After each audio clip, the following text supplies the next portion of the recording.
So what we see below are three separate force diagrams analyzing our modified Atwood's machine. In the previous video, we talked about the qualitative force diagram for block A, sitting on a frictionless tabletop. We talked about the force diagram for block B that was suspended from the table and attached to block A.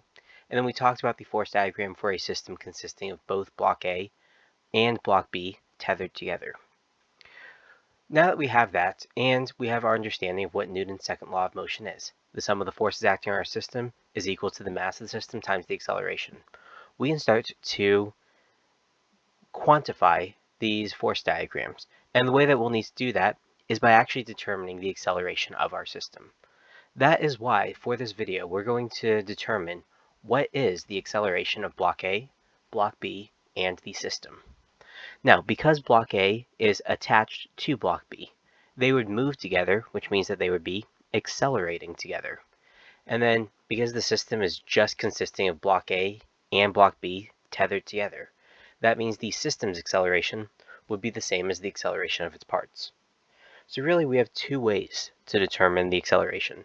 We can either focus on the acceleration by analyzing the force diagrams for block A and block B, or we can solve it by analyzing just the force diagram for the system as a whole.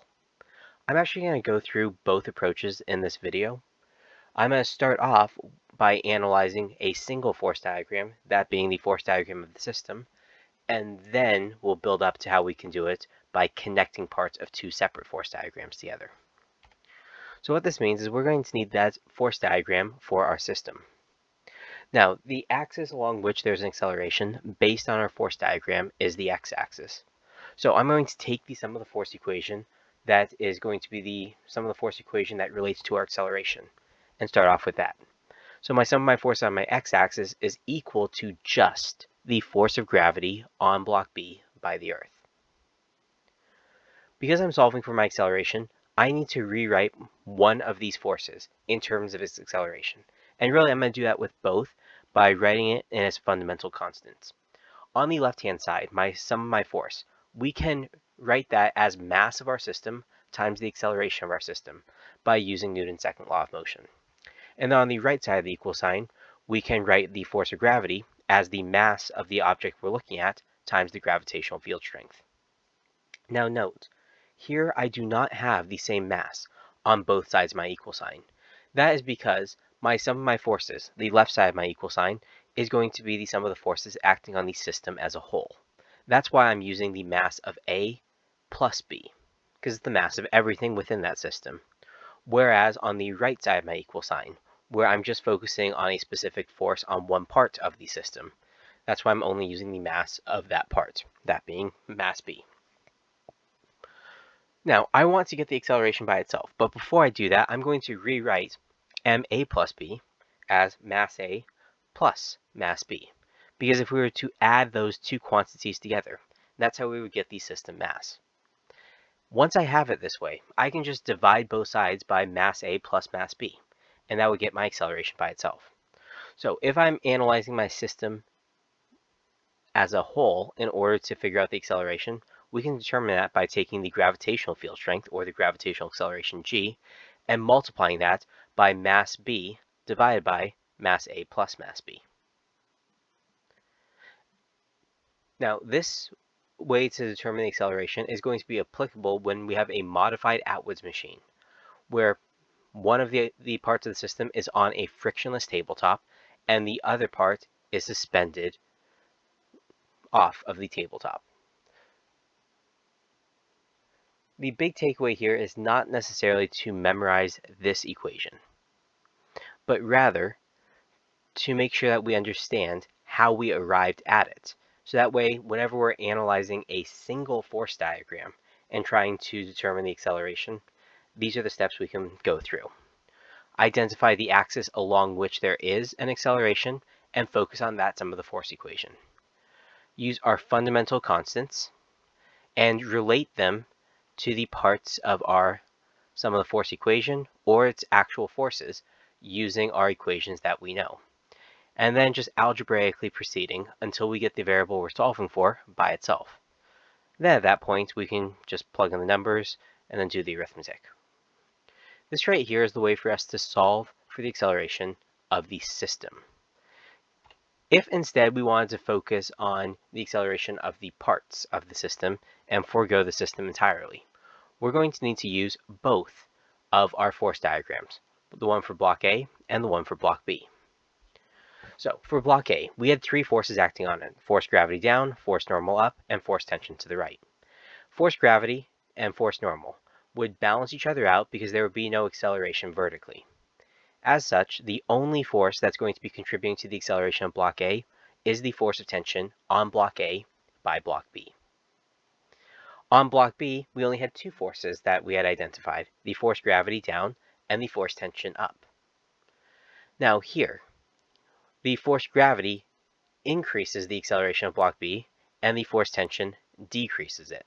So even though we wrote the sum of the force equation as sum of the force y equals force tension minus force gravity, it's important to remember that because block B is accelerating downwards, that when we have an acceleration for sum of the force y, that would be a negative acceleration to correspond with its direction. Now, the way that we can solve for the acceleration here is by rewriting both of these equations for both of these force diagrams in terms of their fundamental constants, and then setting them equal to each other in some form such that we can solve for the acceleration. Both block A and block B have the same acceleration, so we could set them equal to each other by rearranging to solve for the accelerations. The other thing that they have equal is the force tension. Force tension on A by B would be equivalent to the force tension on B by A. They're an action-reaction pair, or an example of Newton's third law of motion. So that's the way we're actually going to relate it, is rearranging both of those sum of the force equations to get force tension by itself, and then use those force tensions equal to each other to algebraically figure out an equation for the acceleration of block A or block B. So I'm going to start off with my sum of my force equation for block A. Sum of my forces acting on that system is equal to just the force tension. Now, I'm rearranging that to get force tension by itself. Because it was such a straightforward sum of the force equation, I didn't have to change it at all. Then I replaced sigma f with mass times acceleration. Big difference here versus the last time we did this a couple minutes back is this is not the mass of A and B. This is just the mass of block A, because that is the sum of the force equation acting on just block A. At this point, we have our force tension equal to fundamental variables. We're going to move on to doing the same thing for block B. Starting off with the sum of the force equation. Rearranging it to get the force tension by itself, we do that by adding the force gravity to both sides of that equal sign. And then rewriting that in terms of its fundamental constants. Sigma f is mass b times its acceleration, and Fg is mass b times the gravitational field strength. Once I have this, I can set those two forces equal to each other because they're equal in magnitude, and then negative to show that they're opposite in direction. Once I have that explicitly stated, that those two tensions are equivalent in opposite directions, then I can substitute what those force tensions are equal to. On the left side of our equal sign, it's mass A times the acceleration. On the right side of the equal sign, it's mass B times the acceleration plus mass B times the gravitational acceleration. Now, I ended up removing the color coordination a little bit with the accelerations, mainly because both block A and block B have the same acceleration, so that's just to kind of show that they have the same acceleration. It'll be the same variable we're solving for. And then G, the gravitational acceleration or the gravitational field strength, is just going to be a constant that is not going to be dependent on one specific object. But mass A, still color coordinated red, and mass B, green, just to keep it a little bit organized. Next step, after we've subbed in those variables, I distributed that negative sign to the right side of the equal sign. And then I'm going to start combining like terms. I add mass b times a to both sides, and then I can factor out my a, or my acceleration, from the left-hand side.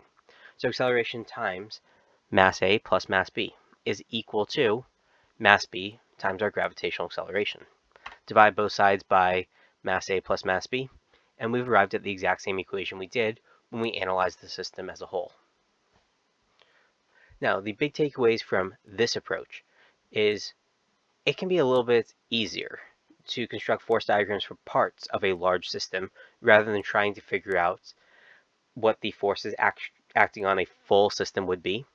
And then if we do that, there's going to be some action-reaction pairs that we can take advantage of to set certain parts of one force diagram equal to parts of the other one, and then just using those summation equations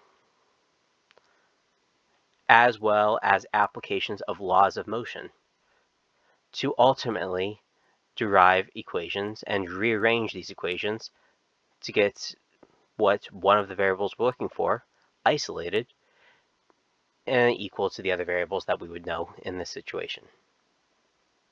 It is a good tool to keep in mind for when we're trying to solve these increasingly complicated problems.